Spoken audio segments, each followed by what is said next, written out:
I'm back in a park again, which doesn't look good. Oops. I didn't want to come into this park because I just assumed I'd get murdered, but I think more people are starting to get afraid of me being in parks, murdering them.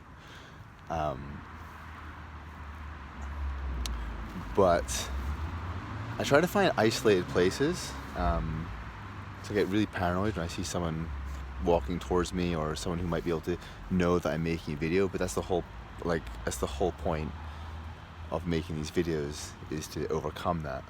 However, for now this is secluded enough, I think. Well, there's a couple of teens drinking over there on the swing, and drunk teens is not what I want to run into right now. The problem with doing videos every day is that there's pressure to come up with things to say. And if there's pressure to come up with things to say, it's less thoughtful content. The things that you say are less thoughtful. The reason why I thought about doing videos in the first place was because I thought I had some stuff to say that I wanted to kind of bring into dialogue with other people and see, like, what do you think of these things? Is this good? Is this true? Is this valid? I wanted to come up with some videos, but I was too scared. So this Lenten practice stemmed from overcoming, and these videos aren't good, and also nobody's watching these videos, which actually increases my confidence to make them. But if I can't handle someone walking by with their dog, I'm not sure how I'm going to handle more than 4 views on YouTube. However, that's for another day.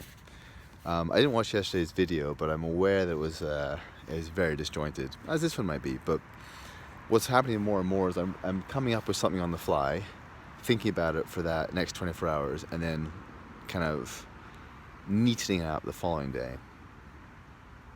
So I'm working through this book on Lent. It gives you a little thought from the Bible every day.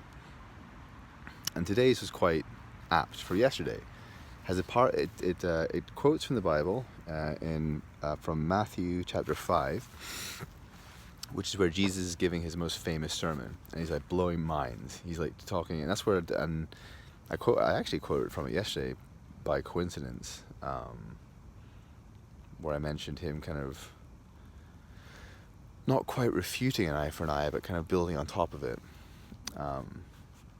Just his first sermon, he does all this kind of revolutionary teaching, and in it he says, and I'll quote, I say this to you, love your enemies and pray for those who persecute you,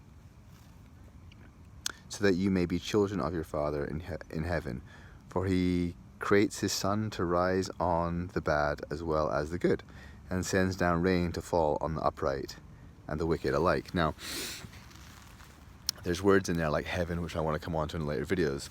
But ultimately, it's taking this idea. I'm scared of skunks too. I'm scared a lot. Cougars, skunks, drunk teens.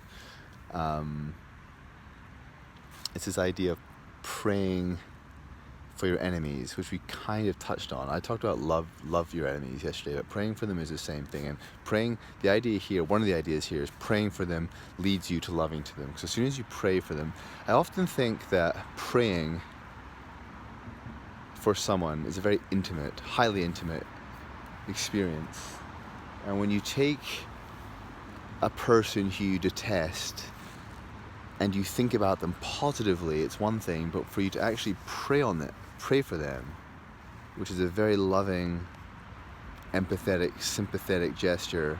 It's more than a gesture though, isn't it? It's a communication with the living God, what Christians believe is the living God. So there's this horizontal communication for the sake of another. And it's not just the sake of another who you love, it's the sake of another who you hate. Or, maybe more specifically, it's for the sake of another who hates you. This is very, very powerful practice to do, because through this prayer for another, and it's not meant to be praying that they're more like you or pray that they stop being a dick. Here come the teens. Dang it. It's more a case of